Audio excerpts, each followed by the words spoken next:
And welcome back. New day, new marks, new lecture. Everything brand new for you guys. Welcome to SMAT and welcome to the world of SMAT Quickies.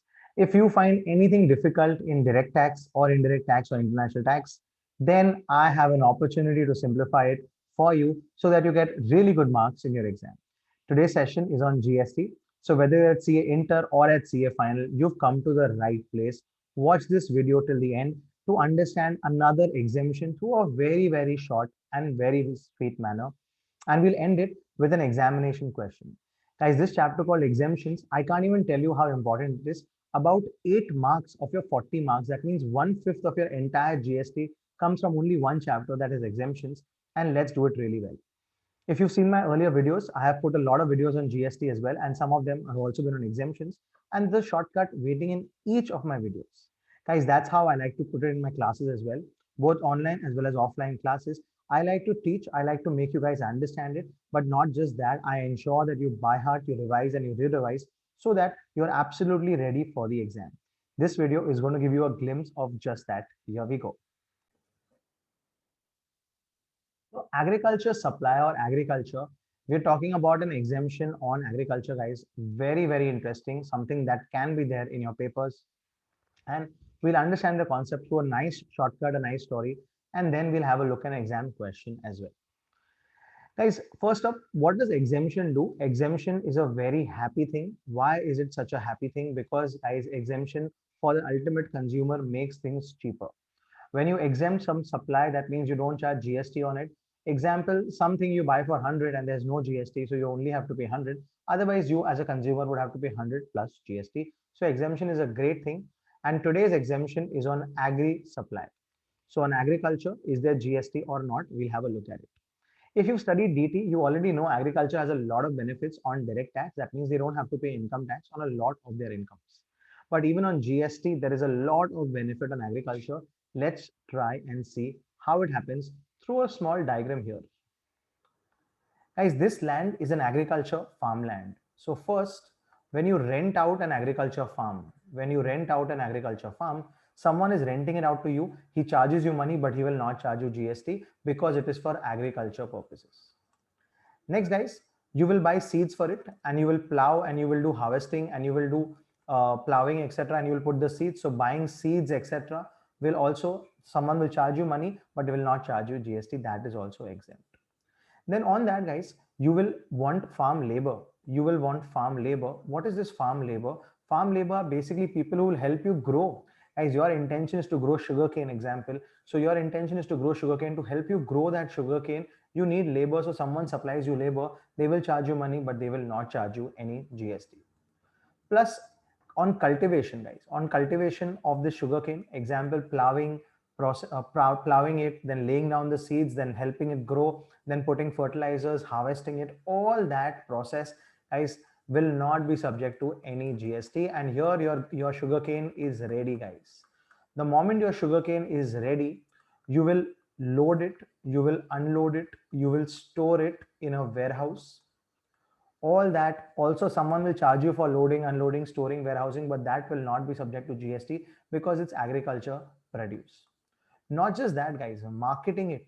If you want to market this produce in the market, not in the retail market, guys, not to your doorstep, but if you want it market it to a primary market, guys, this is a secondary market. If you want to go to the primary market and you help, someone helps you market it, generally it's a APMC, agricultural produce marketing committees. These are the ones who help you market it. But guys, marketing will not also be subject to GST. They will charge you some money for marketing it, but they will not charge you GST because marketing this primary produce to the primary market is not subject to any GST. Plus, guys, in the warehouse, you do fumigation service. So what is this fumigation service? Fumigation basically means so that insects, etc., so that rodents, etc., don't destroy your crop. So for that fumigation, also there is no GST. Someone will charge you money, but no GST. Next, guys, what do? You then will put it into gunny bags, etc. That means you will make it ready for the primary market. You will clean it, you will put it in gunny bags, etc. So making it ready for the primary market is not subject to GST because, again, guys, the idea is to not make things very expensive. Agriculture extension services, what are these, guys? These are basically how do you grow sugarcane better, how do you make them longer, how do you make them juicier. So there are scientific methods of getting you better produce. And if someone gives you that kind of services, again, they will charge you money, but they will not charge you GST, because even that is exempt. So as you saw the entire process, even renting farm machinery, we forgot about that. Even renting farm machinery, on the farm you need machinery like plows, you need tractors, etc. Someone renting it will also be not charging you GST. They will charge you money, they will not charge you GST. Even that is going to be exempt. That means, guys, the intention is to keep the value low and not charge GST, but only on the primary produce. What about secondary produce? That means, what if the sugarcane is processed into jaggery? As jaggery is not the primary product, it's a secondary product, and hence that will be subject to GST. All this is not subject to GST. On the left now, if you're making from sugarcane, if you make jaggery, that will be subject to GST. Guys, coffee and tea leaves will not be subject to GST. But the moment you process the coffee and you make coffee powder, process tea, that means you take tea powder or coffee powder, that will be subject to GST. Guys, when you eat rice, a lot of people love eating rice, especially in down south of India. A lot of people love eating rice. Guys, that rice is actually not grown. You grow paddy. Growing paddy is not subject to GST, but when that paddy is converted into rice, basically you're converting it into a secondary product that is subject to GST. Please understand. But this same rice, guys, but the same rice, when it is loaded, unloaded, stored, or warehoused, then there is no GST. So please keep this rice in mind. It's a very common thing in the exam, that converting paddy into rice means you're doing some secondary operations. You're changing the main characteristic. Guys, the essential characteristic is paddy. The essential characteristic is sugarcane. The essential characteristics is tea leaves. If you change the characteristic, then it will be subject to GST. But loading, unloading, storing, warehousing such rice, such jaggery, etc., will not be subject to GST. Next, guys, same way, if you convert it and let's say you make packets for retail market, let's say from the sugarcane you make sugar or you make something and you pack it into retail packet, then making it ready for retail market will be subject to GST. Only primary market will not be subject to GST. Guys, when you talk about farm and when you talk about agriculture, we also talk about animals. On the farmland, you need a lot of animals. Sometimes sheep are needed, sometimes cows are needed, sometimes buffaloes are needed. So any rearing of life form, any animals rearing, guys, if you rear any or if you help grow any animals, grow basically means you make them, give them birth, or you help them, someone give them birth, and then you take care of them. Rearing of animals, except horses, guys. Horses, if anything to do with horses, then please, that will be subject to GST. Also, you want one buffalo or one cow and then you want multiple of them. So you do artificial semination. Artificial semination basically means you help them become mothers artificially. That is also not subject to GST unless it is horses, then it is subject to GST. So horses, guys, is anything to do with horses is subject to GST. Guys, testing of the seeds, testing of the final agricultural produce, all that will also not be subject to GST. But guys, besides rice, besides wheat, etc., pulses. Pulses also are not grown. What you grow is basically dal, and that is converted into pulses. So the dehusk. So after removing the husk, it becomes a pulse. So if you talk about natural pulses, then there's no GST. But if you convert them, you remove the skin of it, and then you make dal, etc., that will be subject to GST. Cold chain knowledge, someone giving you how to produce, how to store it in cold chain, someone giving you cold chain knowledge, that is not subject to GST. And not just agricultural produce, guys, any fruits and veggies, will also not be subject to GST. So guys, let me recap this and almost we're at the end. What is agricultural supply? Agricultural supply means you take a farmland, renting of that, you rent labor, renting of that, you rent machinery, all three, no GST. Someone will charge you money, but no GST. You grow it, you sell it, no GST. But it should be the primary product. The moment you convert it into the secondary product and essential characteristics is changed, then there will be GST. Once they're ready, cleaning it, packing it, making it ready for primary market, no GST, but making it ready for retail market, there will be GST. Someone helping you load, unload, store, warehouse, cleaning the warehouse, fumigating the warehouse, no problem. Giving you cold chain knowledge, no problem. But someone doing to secondary products, that will be subject to GST. Someone marketing your thing to the primary market, no GST, but to the retail market, that will be subject to GST. Guys, life forms, that is rearing other life forms like buffaloes, cows, etc., sheep, no GST. Only horses there will be GST, and artificial semination of those also will be subject to GST. Let's look at two questions on this, guys. One is my question and one is an exam question. Pure Agro Industries Limited furnishes the details of various services provided by it. It's an agro industry limited. In the month of October 2020, as under, compute the GST liability of the company for the month of October 2020. Guys, there are services. So either the services will be exempt, or they will be taxable.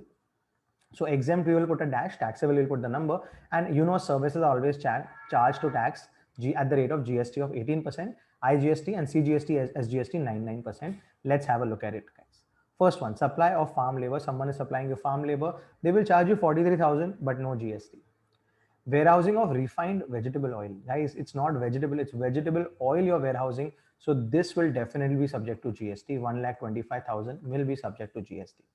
Sale of wheat on commission basis. Wheat, guys, is a natural commodity, and selling it on commission basis, there will be no GST. Giving trucks on hire for transport of minerals. Guys, minerals is not agriculture. So giving trucks on hire, this 2,50,000 will be subject to GST. If this was agricultural produce ke liye, for that, if someone had given you trucks, then no problem with that. Storing, loading, transporting, no problem with that. Leasing of vacant land to a stud farm. Stud farm basically means a horse farm.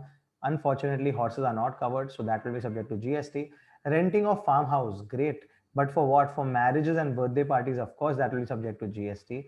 And last is dehusking of paddy in a rice mill on job work basis. Basically, you grow paddy and you convert that, you dehusk that into rice, guys. That is changing the essential characteristic. So this will also be subject to GST. So you'll total it up, 1,25,000 plus 2,50,000 plus 30 plus 45,000 plus 25,000, and you get 4,75,000 into 18%, guys, into 18%, that is 85,500 is the GST you will charge.